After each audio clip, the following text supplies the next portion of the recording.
Today's topic is Design Delve, the Tau Gue'vesa. For the greater good. For the greater good. What? Vesa. Good evening, ladies and gentlemen, and welcome once again to Waypan. I'm Cal. I'm Sunny. We've been on a quest to help you understand design. Sunny, what is visual design? It's how identifiable something is just by looking at it. What is the most important part of visual design that most people forget? Instant recognition. Explain. So, how easily can you identify something as what it is just by looking at it immediately? We have created 10 Tau Gue'vesa. Now, they are designed to be most Tau-like to least Tau-like. When it comes to model design, some people tend to focus too much on the lore. When you try to do it practically, it may not translate. Remember that Games Workshop designs the models first and the lore later. Of our 10 models, let's take a look at the 2 least Tau-like models. We have General Kenobi. Hello there. And Keith Flint. You're gonna go, I am the fire starter. Yeah, I am. Very good, Sunny. So, why is Tau Helmet Guy and Guy with Gun 10th and 9th, respectively? The first thing we should look at is what makes a Tau unit iconic. Most of the times it will be their weapons, their armor, and their helmet. Now, although General Kenobi does have the Tau helmet, his outfit doesn't look anything like something that would fit in their military. When we take a look at people who do wear robes in the Tau Empire, there's only one people that do that, and that's the Ethereals. Well, at least on the battlefield, sure, but, well, couldn't they be some kind of... No, Cal, because let's take a look at an Ethereal who would be on the battlefield. They still adorn some level of Tau-like symbolism and armor. Although there are some exceptions where they don't have any armor at all, this doesn't have any of that. Plus, let's take a look at their weapon. It's not Tau issue at all. It doesn't look anything like a Tau weapon. Fair enough. Plus, let's take a look at some of the other Tau auxiliary, like for example the Vespids. Some of them may have a shoulder pad, some of them may have a helmet,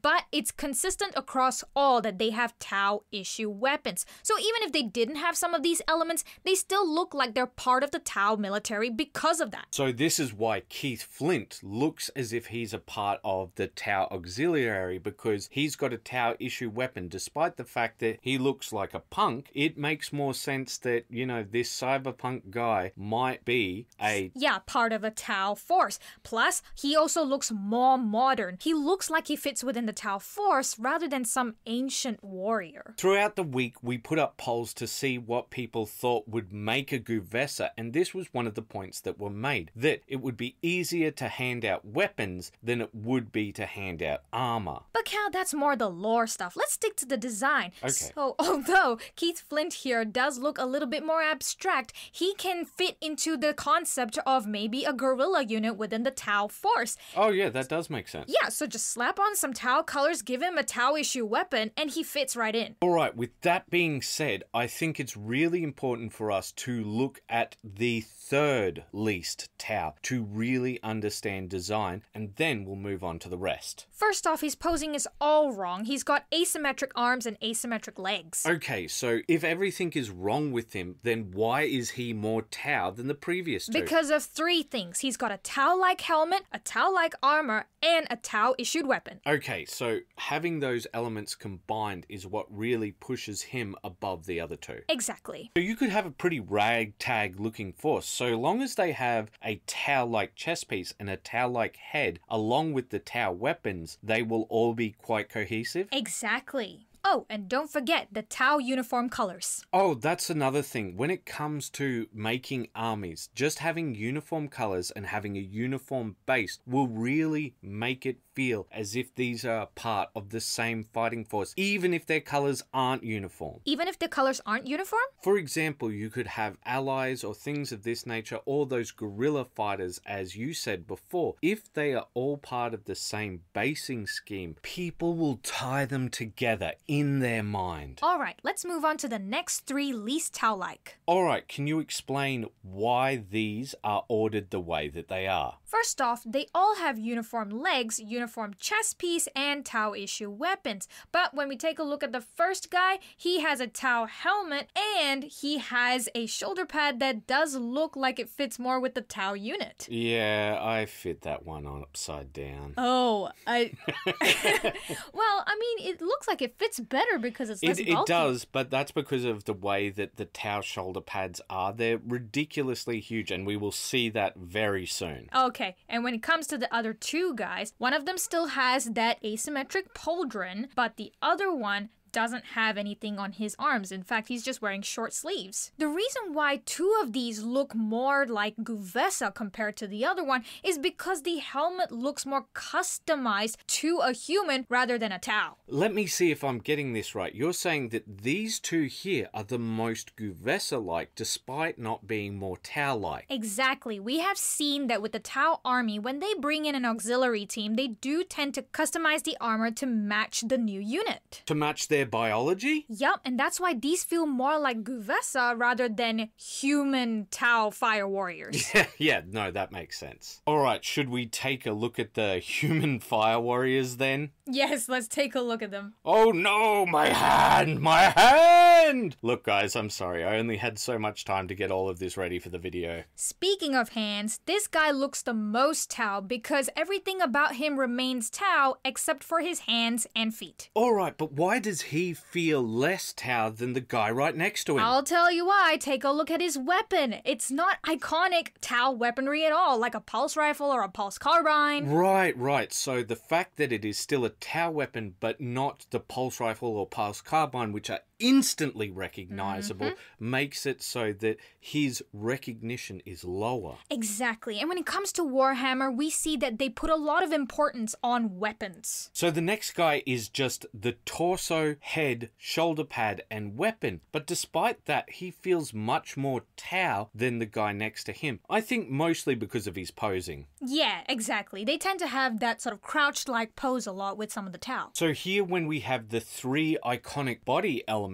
the arms and the legs don't matter as much. Yes, because the other shoulder has a shoulder pad and the knees also have knee pads. They actually feel a little bit more Tau-like. So you don't have to have actual Tau bits. You could use any sort of third-party stuff so long as it feels like it fits. It's about the feeling of reality, not reality itself. Wait, don't we have an episode on that? Yes, we do. Alright, there was something else you were saying. Yes, so the reason why these elements feel more Tau-like is because let's take a look at how they design their armor. There's a lot of panels and segmented parts. So if you've got something similar to that, it's going to fit right in. Is that why the third one feels like it fits a lot more, despite the fact that it's not actually using official Tau parts except for the pant area? Exactly, that's exactly right. And the last one feels more Gue'vesa because we're using the Tau-like armor. Right, but that shoulder pad really doesn't fit there, does it? A little bit too big.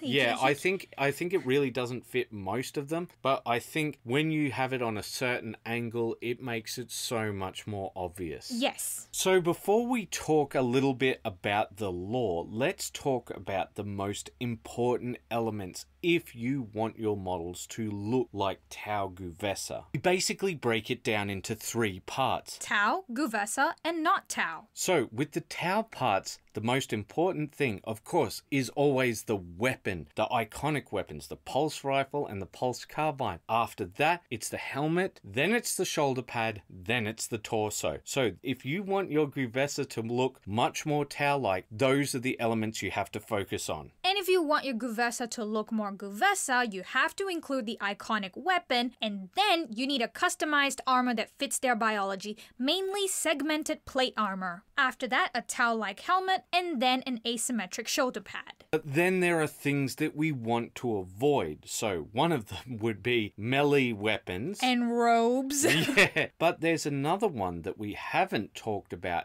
at all up until this point in the video, which is... no Imperial parts. So why don't we want Imperial parts? Do you remember what we said at the start of the video? Yeah, you were talking about visual design and about how you need things to be instantly recognizable. Exactly. And when it comes to Imperial parts, they have a very specific look. It's very gothic, and gothic is not Tau. Yeah, you're right about that. And if it's not gothic, it looks very Starship Troopers, and it's very iconic once again. And it actually makes them look like they've raided a place, or they were maybe people that defected from the Imperium trying to dress up like Tau, rather than Gue'vesa, human helpers who are part of the Tau army. So this is one of the things that I noticed about a lot of the comments that we got on our polls, and that was that a lot of people were talking about the lore behind it. And lore is great. Lore is fantastic. I've got nothing against the lore. But if you want your guys to look more Tau-like, you have to take a step away from the lore and then take a look at design. Yeah, you have to make sure the theme fits. Theme is more important than story when it comes to practical use of design. I think that story and theme fit very well together, but I think that you need to have that verisimilitude, that feeling of hyper reality. You've got to have that feeling that as soon as you look at these guys,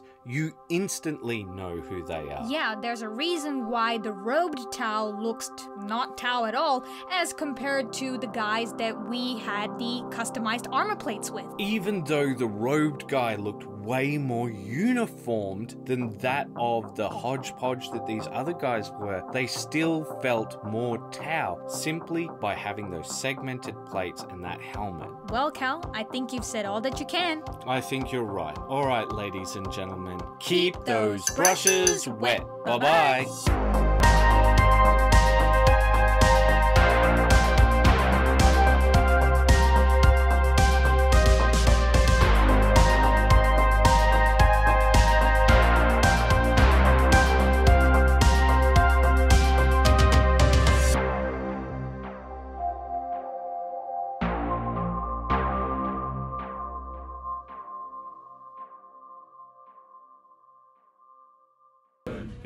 How can this be for the greater good? The greater good. Shut it!